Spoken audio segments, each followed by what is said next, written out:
Imagine walking into a room where you're the backbone of the event, only to be treated like you don't belong. That's exactly what happened to James, a successful Black entrepreneur, at an exclusive industry conference. He had quietly been the event's biggest sponsor, but no one recognized him. Things quickly took an unexpected turn when event staff confronted him, asking him to leave, assuming he wasn't a guest. James was confused but stayed calm, not wanting to cause a scene. Little did they know, this man wasn't just another attendee. He was the reason the conference was happening in the first place. But why did they single him out? And what would James do once the truth came out? This shocking incident shows just how far assumptions can go and serves as a powerful reminder about respect and appearances. Stay tuned because what happened next stunned everyone in the room. James stood near the registration table, scanning the bustling crowd. He couldn't shake the uneasy feeling after being asked to leave, but he reminded himself to stay composed. This was supposed to be a celebration of innovation, diversity, and progress, values he had personally funded to showcase. The irony was hard to miss. Despite his company being the top sponsor, his presence was treated as unwelcome. A brief glance around the room revealed polished attendees in suits, networking confidently. No one seemed to suspect the man, quietly standing near the corner, had contributed more to this event than anyone else.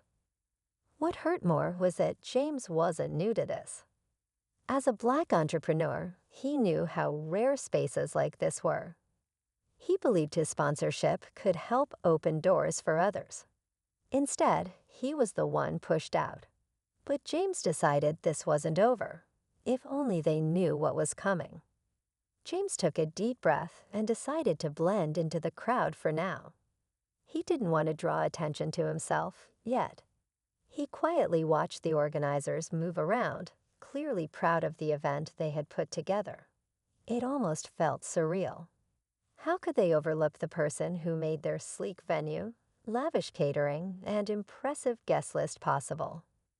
As James wandered through the space, snippets of conversation caught his ear.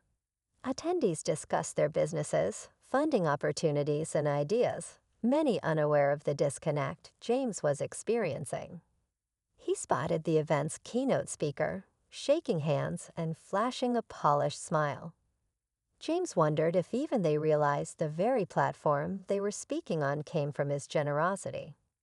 Meanwhile, a few staff members shot him cautious glances. Was it embarrassment, suspicion, or both? James felt the weight of judgment, but stayed patient. He wasn't here to start trouble. He was here to finish what he started. As the evening unfolded, James noticed a buzz starting to grow.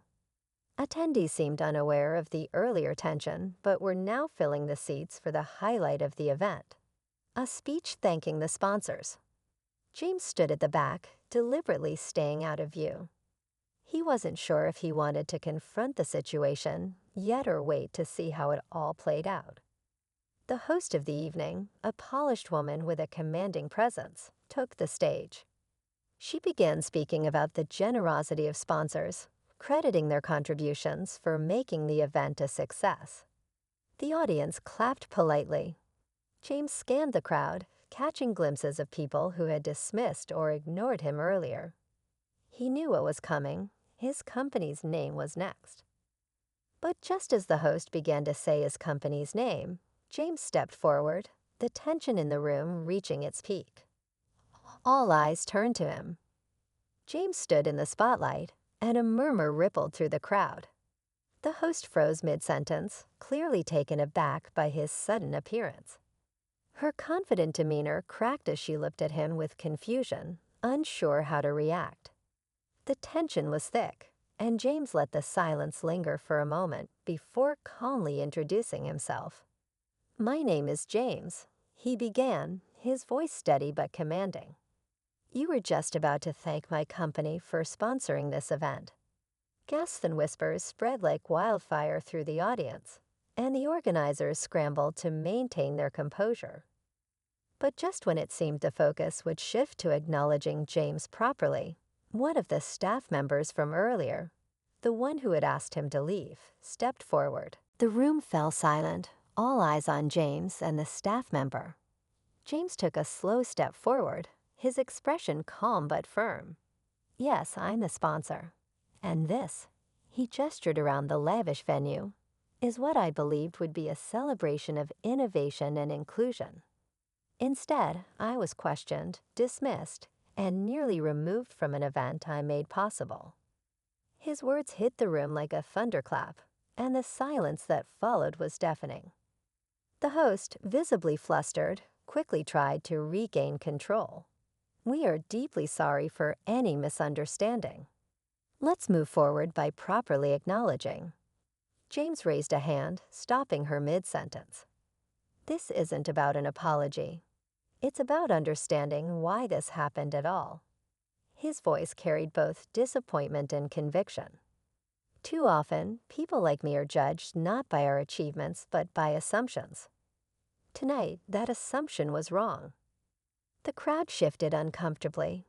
Just as it seemed James had delivered the final word, he reached into his jacket and pulled out an envelope. "And since actions speak louder than words," he said, holding it up, "I'll be redirecting the sponsorship to a community-focused program that truly understands the value of diversity." The room erupted, some in stunned applause, others in uneasy murmurs. As James walked toward the exit, the organizers were left speechless, while the attendees reflected on what they had just witnessed. For James, the true power wasn't just in funding a platform, it was in challenging the way people see it. As James stepped outside, the cool night air felt like a breath of clarity. He didn't look back, there was no need. Inside, the audience remained buzzing with conversations sparked by his bold actions, the reality of what had unfolded slowly sinking in. James felt a sense of peace as he walked away. This wasn't about proving his worth. It was about sending a message that couldn't be ignored. His decision to redirect the sponsorship wasn't meant to burn bridges, but to build a stronger foundation for change. It was a reminder that inclusivity isn't about grand gestures. It's about everyday respect and acknowledgement. By the time James reached his car, his phone buzzed with messages. A few were apologies, while others were expressions of support. As he drove off, he smiled, knowing this experience had sparked a ripple effect. Sometimes change begins with a moment of discomfort and a lesson we all need to learn.